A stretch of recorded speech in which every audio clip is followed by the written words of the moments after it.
They included policies that are not even in the legislation. How could they have done that? Because they released the report before the bill text was issued, okay?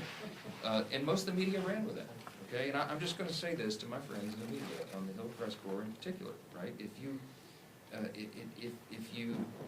allow Democrats to make these intentionally false claims without pushback, then you're aiding and abetting in the spread of misinformation. I mean, I'm stating the obvious. The job is to get the facts out there, so we hope you will.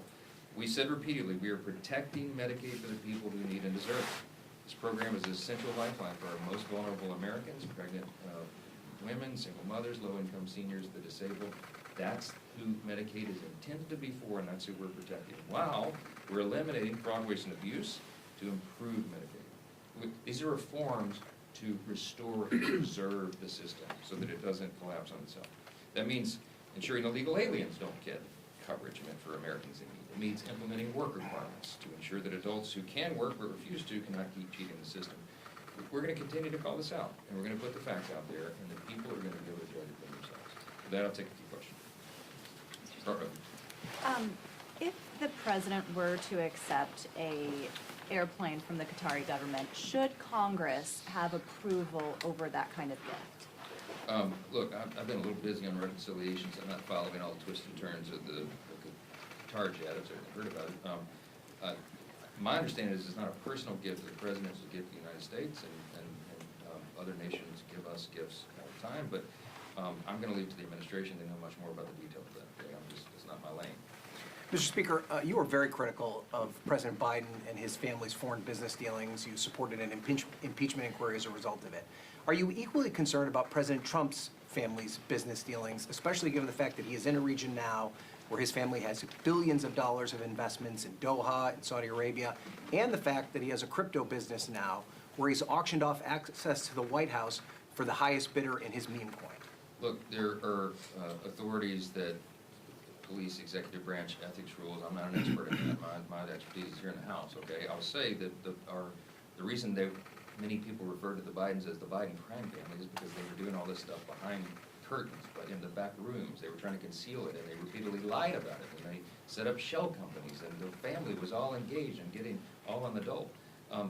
Whatever the President Trump is doing is out in the open. They're not trying to conceal it. But Mr. Speaker, the investment in the meme coin, those folks are not transparent. We do not know who those people are that have invested in the meme coin. I don't know. I can just tell you that, President Trump has had nothing to hide. He's very upfront about it, and there are people who watch all the ethics of that. But I've got to be concerned with running the House of Representatives. Is it Congressional's oversight, though? That's the Congressional responsibility, is it not? Congress has oversight responsibility, but I think, so far as I know, the ethics are all being followed. So, yes, sir. Mr. Speaker, can you flesh out the possible discipline that these members, the Democrats, could face for what happened in New Jersey? Well, look, there's three possible disciplinary actions that Congress and the House can take. Okay, you can censure a member, and that probably does seem appropriate here. You can keep them off committees. That's a new tradition begun by the Democrats in recent years. And you can expel someone from Congress. Now, expulsion requires a 2/3 vote. That's not likely because the margins are small on both sides. We're looking at what is appropriate. Look, I think it's pretty clear that the law was violated. You might have noticed the Wisconsin judge that was trying to conceal the illegal alien that was going to be apprehended by ICE. A federal grand jury indicted the judge. I think that was late yesterday.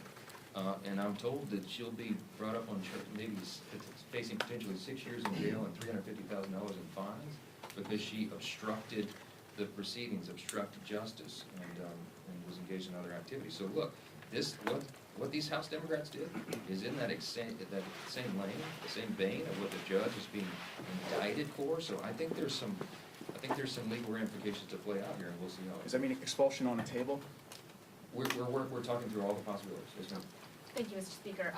So a group of your colleagues are having bipartisan talks about a potential congressional stock ban. I wanted to see where you are on that.